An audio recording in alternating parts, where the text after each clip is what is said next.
Hi, okay, so this is for Kristie's cold syrup, no, cold and cough syrup, that I make every year. I usually do it in a large jar. I keep a pint of other honey. This is all local. And I separate it in between these two jars, and I'll show you why soon. The next thing I have are the ingredients of cayenne pepper, cinnamon, lemon, ginger. And I've already pre-prepped them by slicing the lemon thin, the ginger thin.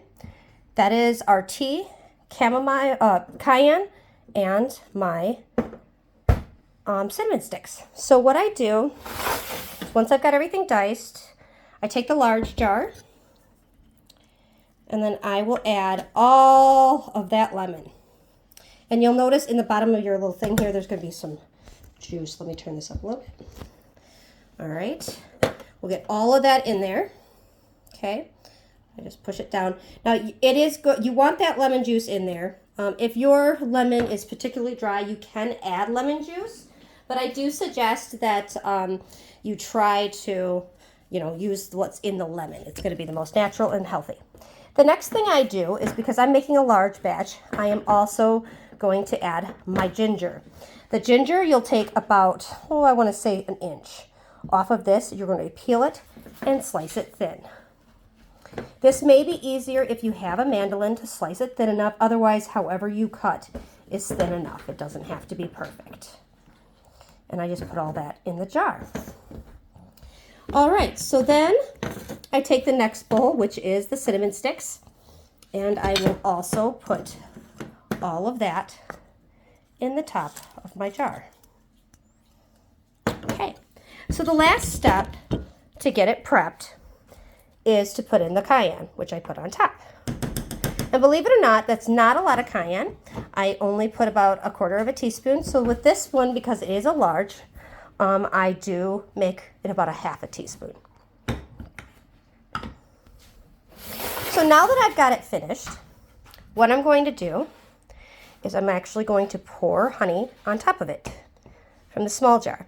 And we do want it to cover, because once all of these incorporate into the honey, and they will, and you'll be turning it several times a day, what'll happen, and you'll notice right here how it's a different color, that's all the lemon juice. It actually squeezes the lemon juice out of the lemons as it compresses, and that's giving you the incorporation of the lemon juice into the honey. And everything will incorporate. All right, so we go ahead and pour some more of that honey in there. I am actually going to put on my lid. Grab my stand here so you can see what I'm doing. I apologize. We have Toby in the terror background helping. He has a paper bag. He loves them. All right, and so what I'm going to do is I'm going to seal this up, and then I'm going to turn it upside down. And you're going to notice that the air bubbles will be working its way up, and it's going to actually pull all of the ingredients to the top of the jar. And you're going to want to have it go back and forth several times. So basically what you're going to do is just keep agitating this. And it's going to keep getting thinner as you agitate it over the next week. Once it's agitated fully and thinned out, the honey is thinned out with all of the lemon juice and ginger juice, it will, I promise this, it will incorporate. It'll be a lot easier for it to be used later. Okay, as you see. Now, I'm just going to push this in a little bit because it is not going to the bottom quite as well as I'd like. So I'm just going to take this knife and kind of shove it in. And as you can see, I'm just mixing up the ingredients, shoving it down farther so that I can get a little more honey in here. Now, I'll top this off with the rest of my local honey, as you can see.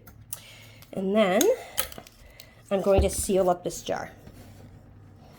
Now that I have the jar sealed, I'm going to flip it upside down, and I'm going to continue to let this agitate itself And you'll just want to turn it multiple times to get all of the ingredients going toward the bottom.